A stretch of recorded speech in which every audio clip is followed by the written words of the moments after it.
Today we're breaking down a legend, the A-10 Thunderbolt II, a warplane that flat-out refuses to play by the rules of modern air combat. In an age where engineers are racing to design sleek, stealthy fighters that can eliminate targets from hundreds of miles away using precision-guided weapons, the Warthog still holds onto a raw, old-school philosophy. Get in close, shield the troops below, and bring enough firepower to flip the entire battle. Despite its age, soldiers still want the Warthog flying overhead, and now, after fresh upgrades, new mission roles, and yet another failed retirement attempt, the toughest jet in the sky keeps doing one job that newer aircraft simply cannot replicate. The birth of the Warthog. The A-10 Thunderbolt II doesn't look anything like the sleek fighters that came after it. It wasn't designed to be elegant, vanish from radar, or cut through the sky like a dart. Its wings are straight. Its engines are mounted high behind the cockpit. Its body looks thick, rugged, and almost intentionally ugly. That's exactly why the nickname stuck so well. Pilots and ground crews called it the Warthog. But looking good was never the point. This aircraft was built for one of the most brutal jobs in warfare, staying close to soldiers on the ground when things go sideways. Close air support sounds straightforward until the shooting actually starts. It means troops are pinned down, enemy fire is dangerously near, radio calls are frantic, and the aircraft above has to locate the right target without hitting the wrong people. The pilot can't just tear across the sky at full speed and hope for the best. He has to stay near the fight, read what's unfolding below, loop back quickly, and neutralize the threat before it consumes the men on the ground. That was the exact problem the U.S. Air Force confronted after Vietnam exposed a brutal gap. Fast jets brought speed, power, and modern weapons, but speed could also work against them. A jet could scream across a valley so fast that the pilot had only a few seconds to assess the terrain below through jungle, smoke, dust, and chaos. Those seconds weren't always enough. Troops needed support that could stay with them, not a flash of thunder that came and went in an instant. The older A-1 Skyraider had partially filled that role. It could haul a heavy weapons load, stay airborne for extended periods, and work alongside ground troops. But it was still a propeller-driven aircraft from an earlier era. Slower, more exposed, and not built to handle modern ground fire. The Air Force needed something tougher, jet-powered, yet still slow enough to handle the kind of precise, close-in work that faster jets struggled with. In the late 1960s, that need gave birth to the AX program. The Air Force wasn't shopping for a flashy fighter. It wanted a dedicated attack aircraft built specifically around ground warfare. The new plane had to fly low, turn tightly, carry a heavy weapons load, take off from short and rough airstrips, and keep flying even after absorbing damage. The requirements were blunt: a top speed of around 460 miles per hour, a takeoff distance of roughly 4,000 feet, an external weapons load of 16,000 pounds, and a combat radius of about 285 miles. Two designs competed for the contract. Northrop brought the YA-9. Fairchild Republic brought the YA-10. The Northrop aircraft looked cleaner and more conventional. The Fairchild Republic design looked like it had been engineered by people who fully expected it to get shot at. The YA-10 had straight wings because close air support isn't about screaming across the sky. Straight wings give an aircraft better stability and control at lower speeds and altitudes, which helps the pilot manage tight turns near the fight. The engines were mounted high at the rear, well away from the dirt, rocks, and debris thrown up from rough airfields. Its twin tails wrapped around the engine section, giving the aircraft its distinctive silhouette while keeping it stable. Even the landing gear told the same story, a wide, rugged stance built for places far from perfect runways. Fairchild Republic won because their design embraced the unglamorous reality of close air support.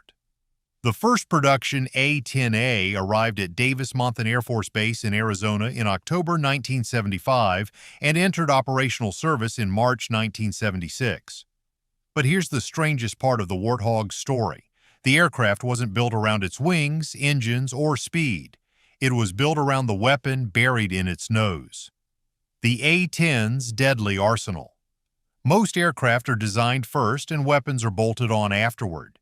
The A-10 was different. Its most famous weapon wasn't treated as an accessory hanging under the wing. The entire nose was shaped around it. That weapon is the GAU-8 Avenger, a 30mm rotary cannon so massive that it became central to the Warthog's identity. When people talk about the A-10, they almost always start with the sound. That deep, ripping burst isn't just noise, it's the signature of a weapon built to tear through hardened targets while the aircraft stays close enough for the pilot to actually see the fight. The Avenger can fire up to 3,900 rounds per minute.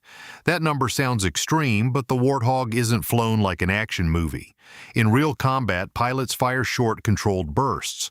The gun is powerful, the ammunition supply is finite, and every burst has to be precisely aimed. A quick pull sends a concentrated stream of heavy rounds into a target. Then the pilot breaks off and resets for another pass.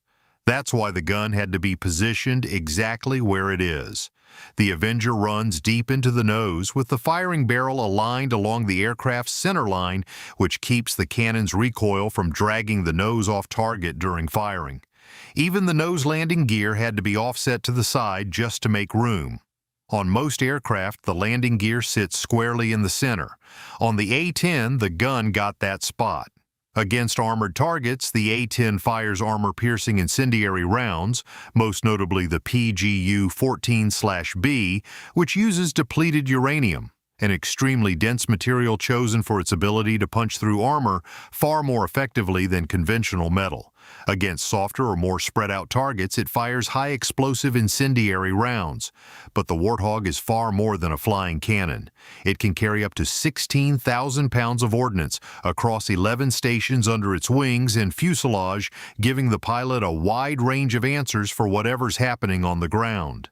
The A-10 can carry general-purpose bombs for fixed targets, laser-guided bombs when someone can paint the target, and GPS-guided bombs when the location is already confirmed. It can carry rockets, illumination flares, and cluster munitions. It can carry the AGM-65 Maverick, one of its go-to weapons against armored vehicles and reinforced positions. It can even carry AIM-9 Sidewinder missiles for self-defense if an air threat suddenly shows up. That variety matters because close air support is never one clean problem. The threat can change within seconds. An armored vehicle one moment, a bunker the next.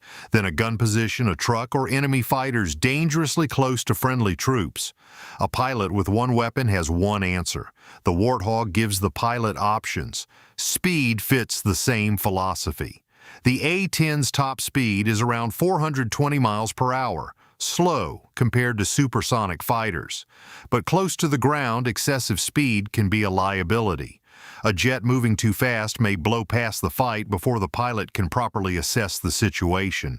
The A-10's slower pace gives the pilot time to observe, turn back, confirm the target, and come around again. It lets pilots actually study the terrain, roads, tree lines, buildings, trenches, vehicles, rather than flashing past them in a blur. But that kind of work comes with a steep cost. Flying low, slow, and close means operating in the part of the sky where the enemy can shoot straight back at you. The A-10's survival secrets. The pilot sits inside one of the aircraft's most famous features, the titanium bathtub. That's not a comfort nickname. It's a hard armor shell built around the cockpit and key flight control components designed to protect against direct hits from armor-piercing and high-explosive rounds up to 23 millimeters. That protection matters because the pilot is the center of the entire mission. If the aircraft takes damage but the pilot is alive and still in control, the fight isn't over. The Warthog was built around that idea: keep the pilot alive, keep the controls working, and give the aircraft one more chance to limp home. Fuel was another vulnerability that engineers had to address head-on. A hit to a fuel tank can turn damage into a fireball within seconds. So the A-10 uses self-sealing fuel cells reinforced with foam inside and outside the tanks, which lowers the risk of fire and reduces dangerous fuel vapor buildup. Nothing on this aircraft exists for show. Every design choice is there to buy time after something goes wrong. The engines follow the same logic. The A-10 runs on two General Electric TF 34 GE-100 turbofan engines, each producing 9,065 pounds of thrust. They're mounted high and behind the wings, well clear of the dirt and debris thrown up during operations from rough improvised airfields. The engines are also spaced apart from each other because one hit shouldn't be able to knock out both at once. Then there are the flight controls. The A-10 has redundant hydraulic systems, so the aircraft isn't helpless after a single failure. But the backup goes even further. If hydraulics are completely lost, the pilot can switch to manual reversion, using a mechanical backup to move key control surfaces without any powered systems at all. It's not smooth, it's not easy. It takes real physical strength, deep training, and ice-cold composure under pressure. That reality played out in vivid detail over Baghdad on April 7, 2003. Then Captain Kim Campbell was flying an A-10 during Operation Iraqi Freedom when enemy fire damaged her aircraft and knocked out her hydraulic systems. The jet rolled and began pitching toward the ground. She switched to manual reversion, wrestled the aircraft back under control, and flew the crippled Warthog safely home. For that mission, she was awarded the Distinguished Flying Cross. The Warthog was also engineered to be maintained and operated from bases with minimal support. Many components, including engines, main landing gear, and vertical stabilizers, were designed to be interchangeable between sides of the aircraft, helping crews keep jets flying even when time and resources are tight. But combat wasn't the only enemy. Time wears down metal too. After decades of hard flying, much of the fleet needed new wings to remain airworthy. In 2019, the final batch of 173 replacement wings was completed under the Enhanced Wing Assembly Program, with the new wings rated for up to 10,000 equivalent flight hours before requiring major inspection. The Warthog's combat record. In the 1991 Gulf War, the A-10 stopped being just a strange-looking attack jet with a massive reputation and proved itself on the world stage. While faster jets swept through the sky at altitude, the Warthog was down in the dirt doing the work it had been designed for from day one. A-10s flew 8,100 sorties during the war and maintained a 95.7% mission-capable rate, an exceptionally high level of readiness during a sustained and intense air campaign. They also launched 90% of all AGM-65 Maverick missiles fired in the conflict and were credited with destroying more than 900 tanks, roughly 2,000 military vehicles, and around 1,200 artillery pieces. They even made a rare mark in air-to-air combat, downing Iraqi helicopters with the cannon. But close air support has always carried a dark and inescapable risk. The closer an aircraft operates to friendly troops, the thinner the margin for error becomes. That painful truth emerged in the Gulf War when British Warrior armored vehicles were struck in a friendly fire incident. 9 British soldiers were killed and 11 were wounded. The same tragedy surfaced again in 2003 when an A-10 strike in southern Iraq killed 1 British soldier and wounded 5 others. Those events didn't erase everything the aircraft had accomplished, but they underscored the hardest part of the mission. Close air support depends on far more than courage, firepower, and a tough airframe. It depends on identifying the right target at the right moment while everyone on the ground is moving, calling, hiding, shooting, and trying to stay alive. The older A-10A had the muscle, the gun, the weapons load, the loiter time, and the rugged frame. But the modern battlefield demanded sharper situational awareness and faster information sharing. Pilots needed a clearer picture of what was happening below. Ground troops needed better ways to communicate what they were seeing. Controllers needed both the aircraft and the people on the ground to be working from the same common picture, not just frantic voice calls under fire. That pressure pushed the Warthog into its most significant transformation. The aircraft had to get smarter. In 2007, a 10C aircraft deployed to Iraq from Al-Assad Air Base with the Maryland Air National Guard's 104th Expeditionary Fighter Squadron. These weren't just old Warthogs with a fresh coat of paint. They carried the Precision Engagement upgrade, which fundamentally transformed the aircraft's effectiveness in modern close air support. The upgrade brought color cockpit displays, secure communications, data links, advanced targeting pods, rover video downlink capability, and the ability to employ JDAM satellite-guided bombs. The old Warthog had been known for toughness and raw firepower. The A-10C added far more precise tools for finding, confirming, and striking a target. The targeting pods were a major leap forward, giving pilots long-range TV and infrared imaging with zoom capability and laser marking. Instead of relying purely on what the eye could catch during a low pass, pilots could now study an area from a safer distance with far greater detail. Rover changed everything on the ground side. It allowed ground controllers to pull live video directly from the aircraft, meaning the pilot and the controller could look at exactly the same scene and build a shared target picture together. In a mission where one misidentified vehicle can be catastrophic, that shared view was a massive step forward. By the time the Warthog went digital, it was no longer just an aging attack jet with a giant gun. The A-10's new battlefield role. Modern warfare has changed what a target looks like. A pickup truck with a weapon in the bed, a small drone, a concealed launch team, or a vehicle that appears for a few minutes and vanishes.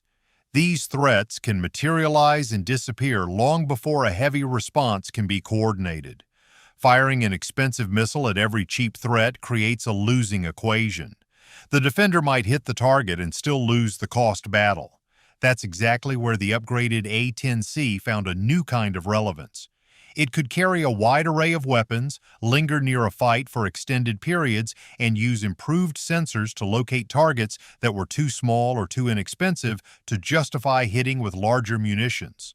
The cockpit evolution also changed how quickly a pilot could react. The A-10C features modern avionics, night vision-ready systems, and helmet-mounted cueing, meaning the pilot's eyes, sensors, and weapons can work in sync far faster than before. When the pilot looks toward a target area, the aircraft helps bring sensors and weapons into alignment with that attention. That saves critical time. And in modern combat, time is often the entire battle. One of the most important weapons in that story is APKWS, Advanced Precision Kill Weapon System. The concept is straightforward. A PKWS converts a standard 2.75-inch Hydra 70 rocket into a laser-guided precision weapon. Instead of a rocket that simply flies in the direction it was pointed, the pilot can now use a laser designator to steer it onto a specific target. This gave the Warthog a smaller, precise option for situations where a large bomb or an expensive missile would be overkill. A light vehicle, a weapon's position, or a small moving target might just need something accurate, not massive. A PKWS fills that middle ground perfectly. That same principle became even more critical as drones multiplied across modern battlefields. Cheap, unmanned aircraft create an expensive problem. If every drone has to be taken down with a high-end missile, the costs can spiral fast. The Air Force has also cleared APKWS-2 with a seeker variant for aircraft including the A-10, F-15, and F-16, designed for air-to-air use against drones while remaining effective against ground targets. For fiscal year 2026, the Air Force requested 1,000 APKWS, 2 weapons at a cost of approximately $85.4 million. The A-10 also gained a surprising new role beyond direct attack. It has been trained and tested to carry the ADM-160 Miniature Air Launch Decoy, known as MALD. This small decoy is engineered to mimic an attacking aircraft on enemy radar, creating confusion rather than destruction. Instead of only hitting targets itself, the A-10 can now help open doors for other aircraft by overloading and distracting enemy air defenses. On June 11, 2024, the 422nd Test and Evaluation Squadron dropped a guided ADM-160 MALD from an A-10C at the Utah Test and Training Range. That role matters because modern air defense isn't just about missiles, it's about attention. If enemy radar operators are busy chasing decoys, sorting false contacts, and burning time, real strike aircraft get better opportunities. The aircraft was also still being deployed into active theaters. On March 29, 2020, more than 300 airmen and several A-10 Thunderbolt IIs from the Idaho Air National Guard's 124th Fighter Wing deployed to the U.S. Central Command Area of Responsibility. But every new capability eventually runs into the same old argument. If the Warthog can still do useful work, why does the Air Force keep trying to retire it? Why the Warthog won't die every few years, the same fight resurfaces. Some people see an aging attack jet that consumes budget, demands trained crews, and would struggle to survive in airspace saturated with modern missiles. Others see one of the only aircraft that ground troops genuinely trust when the fight gets close, messy, and desperate. That tension is exactly why the Warthog is so hard to kill. The Air Force has tried to move on from it more than once. Planners have to look ahead. Future conflicts, advanced air defense networks, next-generation aircraft, maintenance pipelines, and spare parts supply chains. To them, keeping an aging close-support jet in service can slow the transition toward platforms built for higher threat environments. That doesn't mean the Air Force forgot what the A-10 does well, but in a high-end fight against a peer adversary with sophisticated air defenses, justifying close-in attack work becomes a much harder case to make. By 2025, the pressure became direct. In fiscal year 2026 budget plans, the Air Force sought to retire the remaining 162 A-10s as part of a broader effort to shed older platforms and redirect manpower, funding, and maintenance capacity toward newer systems.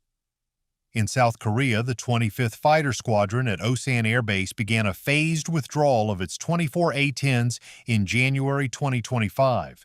With the plan to complete the drawdown by the end of fiscal year 2025.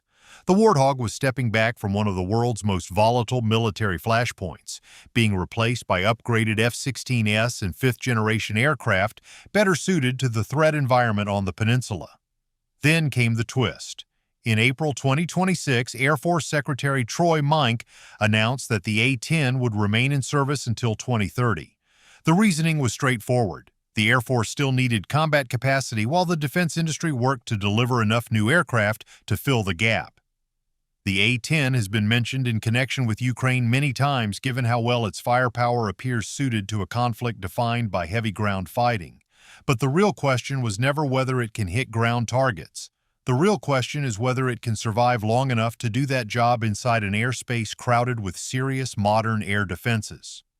The reason the Warthog keeps surviving isn't that it's the ideal aircraft for every future conflict. It's old, it has real limitations, and it carries genuine vulnerabilities in heavily defended airspace. But no replacement has fully erased the demand for a rugged aircraft that can stay near troops on the ground, carry a heavy and varied weapons load, operate from austere forward bases, and engage smaller targets without reaching for the wrong or the most expensive weapon in the arsenal.